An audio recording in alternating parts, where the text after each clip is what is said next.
Hello बच्चों, कैसे हैं आप लोग। आज जो है बायोलॉजी का प्रीवियस ईयर क्वेश्चन जो है साइंस पेपर 2, तो यूट्यूब पे प्लेलिस्ट में आप देख सकते हैं। साइंस पेपर 1, साइंस पेपर 2 या जीके का पेपर जो भी है आप देख सकते हैं।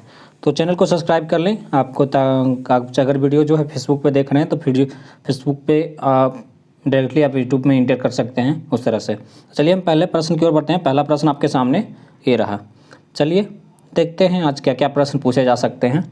तो मायोपिया को कम करने के लिए निम्नलिखित में से किस लेंस का उपयोग किया जाता है।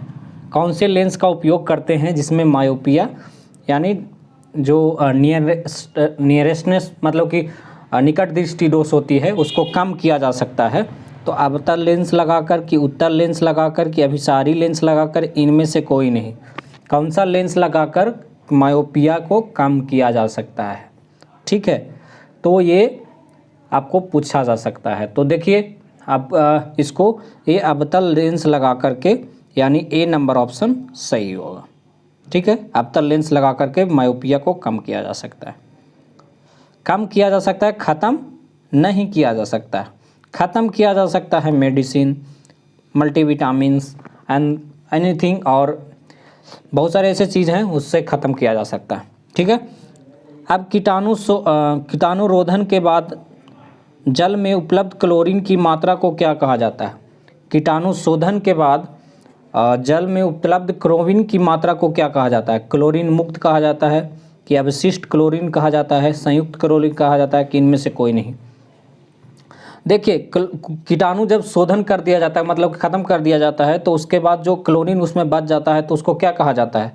उसे कहा जाता है बचने की चीज़, शेष चीज़ बच जाता है तो उसको क्या बोला जाता है, अवशिष्ट। तो अवशिष्ट होता है अवशिष्ट क्लोरीन, यानी बी नंबर ऑप्शन सही होंगे। आगे आगे क्या है, आगे तीसरा नंबर प्रश्न है, निम्नलिखित में से किसमें चांदी नहीं है। जर्मन सिल्वर में चांदी नहीं है, कि हॉर्न सिल्वर में चांदी नहीं है, कि रूबी सिल्वर में चांदी नहीं है, कि लूनर कास्टिक में चांदी नहीं है। तो इसमें बताना है कि कौन किस में चांदी नहीं है और क्यों नहीं है, क्या क्या पाए जाए हैं, सिर्फ नाम है। तो जर्मन सिल्वर जो है उसमें चांदी नहीं पाई जाती है, चांदी नहीं पाई जाती है, तो ए ऑप्शन होगा। और ए ऑप्शन के बारे में पढ़ेंगे।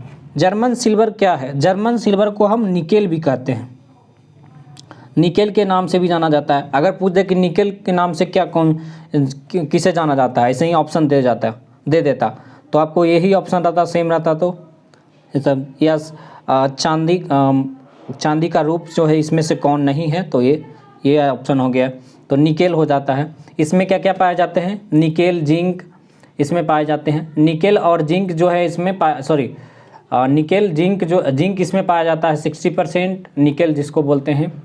कॉपर पाया जाता है 20% और जिंक पाए जाते हैं 20%। तो इसमें लगभग कॉपर की मात्रा जो होती है 60% का, और जिंक की मात्रा जो होती है 20% का, और जो है आपको निकेल की मात्रा जो होती है 20% का। तो इसमें चांदी की मात्रा, सिल्वर की मात्रा कहाँ है, नहीं है। तो इसे प्रश्न कह रहा था सीधे साधे कि निम्नलिखित में से किसमें चांदी नहीं पाया जाता है, नहीं है। ठीक है, तो जर्मन सिल्वर। चौथा आपको पता ही होगा, चौथा नंबर प्रश्न, माचिस की डिब्बी बनाने में प्रयुक्त होने वाले प्रमुख तत्व निम्नलिखित में से कौन है।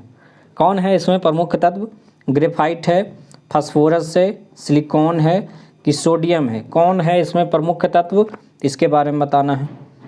तो प्रमुख तत्व इसमें यही हो सकता है कि माचिस की डिब्बी में कौन सा फास्फोरस का यूज किया जाता है। तो माचिस की डिब्बी में फास्फोरस का यूज किया, डिब्बी को बनाने में प्रयुक्त होने वाले तत्व का नाम फास्फोरस है, यानी बी नंबर ऑप्शन। ना ग्रेफाइट यूज किया जाता है, ना सिलिकॉन, ना सोडियम। आप सीधे सीधे देख रहे होंगे, पता होगा कि आपको फास्फोरस बचपन से पढ़ते आ रहे होंगे, 6-7 से ही पता चल गया होगा कि आप माचिस आपके पास है तो माचिस में रेड फास्फोरस यूज किया जाता है। ठीक है, जो रेड फास्फोरस होता है जो माचिस की तिल्ली में, वो ग्लू टाइप का होता है, ग्लू टाइप के उसमें लगा देते हैं, बस हटा देते हैं और उसके बाद सूख जाता है, तो वो माचिस की तिल्ली को हम लोग यूज करते हैं जनरली। ओके,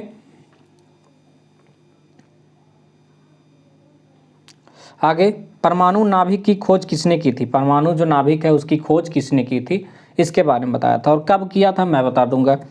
तो रदारफोर्ड डाल्टन ने, थॉमसन ने, थॉमसन इसको बोला जाता है, थॉमसन हमने लिखा है, इनमें से कोई नहीं। कौन किसने किया था? तो इसमें इसको रदरफोर्ड ने किया था पहला नंबर, रदरफोर्ड ने किया था, 1911 ईस्वी में किया था। परमाणु नाभिक की खोज 1911 ईस्वी में की गई थी रदरफोर्ड के द्वारा।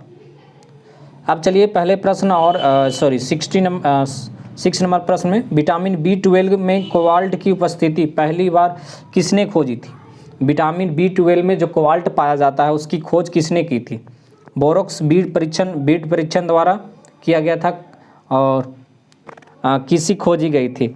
सोडियम नाइट्रोसाइड एक्सपेरिमेंट द्वारा, हाइड्रोलिसिस एक्सपेरिमेंट द्वारा, स्पेक्ट्रोस्कोप द्वारा, कौन से किसके द्वारा?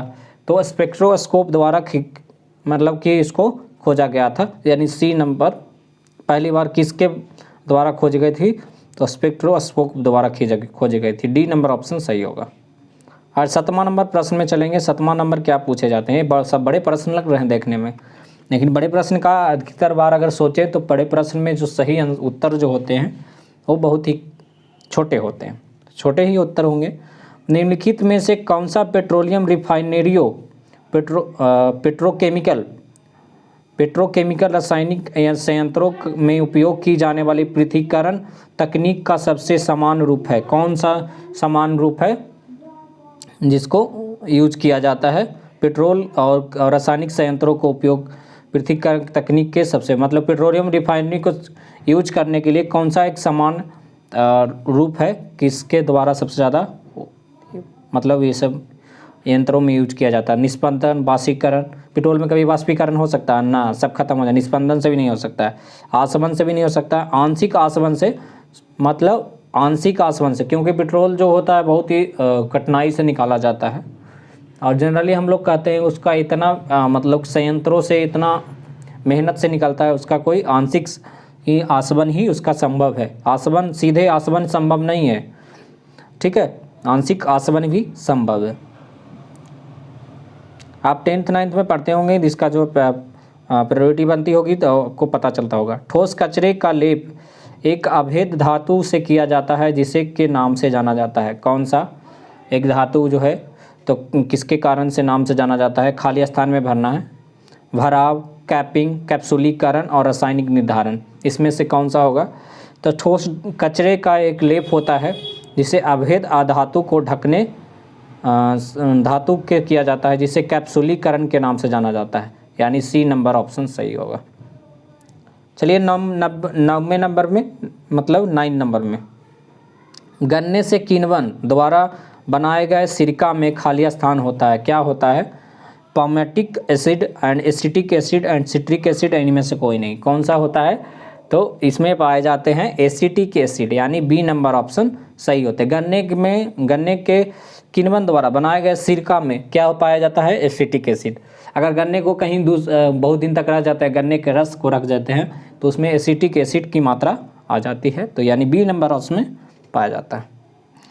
निम्नलिखित में से कौन सा, 10वां नंबर प्रश्न है, लास्ट नंबर प्रश्न है, आप जरूर देखेंगे। निम्नलिखित में से कौन सा रसायन कृत्रिम बदल बनाने के लिए अब तक उपयोगी में था? सिल्वर आयोडाइड, खारा पानी, आयोडाइड इसमें लिख लेंगे, आयोडाइड है ना, आयोडाइड लिख सकते हैं। इसका PDF डाउनलोड करने के लिए आप टेलीग्राम चैनल पे लिंक दिया हुआ नीचे आप डाल सकते हैं। सल्फर आयोडाइड, इनमें से कोई नहीं, तो इसमें आप जा सकते हैं। यहाँ पे आपको क्वेश्चन साइंस पेपर 2 का क्वेश्चन जो है आपको मिल सकता है इस तरह से। तो इसमें कौन सा आंसर होगा? आपको ये दिख रहा होगा, हाँ ये चारों ऑप्शन आपको दिख गए, यहाँ से दिख गए ना चारों ऑप्शन, तो चारों ऑप्शन में इस तरह से रहेंगे, सिल्वर आयोडाइड एंड खारा पानी, ये जो भी है सिल्वर आयोडाइड में खारा पानी, बार बार ऐसे हो जा रहे हैं। चलिए हम लोग ऐसे ही ऑप्शन देख लेते हैं, सिल्वर आयोडाइड और खारा पानी, सल्फर आयोडाइड, आयोडीन में से कोई नहीं जो है इसमें क्या होगा? तो आपको बताना है सिल्वर आयोडाइड, पहला नंबर ऑप्शन, ए नंबर ऑप्शन सही होगा। तो बच्चों ध्यान में रखने के लिए धन्यवाद, आगे मिलते हैं अगले वीडियो में, और जब तक के लिए नमस्कार, सत श्री अकाल, आदाब, जय हिंद।